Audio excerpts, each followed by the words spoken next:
The Private Company Council has been a positive influence on the board in helping us to think about how we can simplify our standards, reduce costs and complexity for the broader system. An area that we have been focusing on lately is goodwill and other certain intangible assets.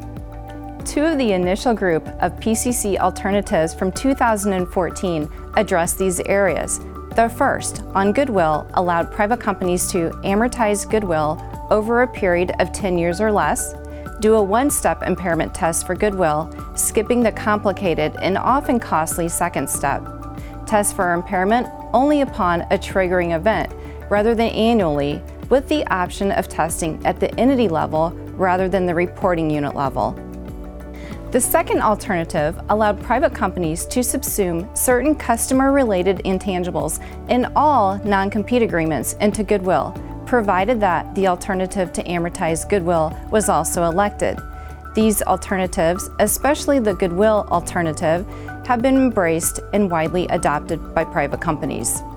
But the impact of the PCC's work in this area has also benefited other stakeholders in the system.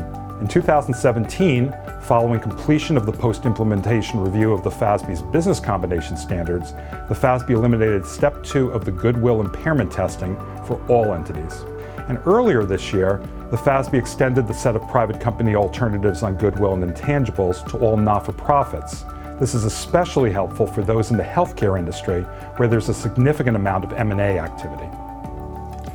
The FASB has now embarked on a project, beginning with an invitation to comment, to see if these or other changes in the accounting for goodwill and intangibles should be made more broadly in GAAP.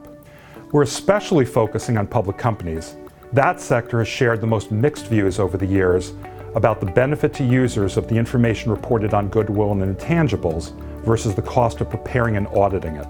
Although we are still analyzing the feedback from the ITC and the direction of the project is a bit uncertain, it still is a great example of how we're leveraging the feedback that we get from the Private Company Council to help the system as a whole.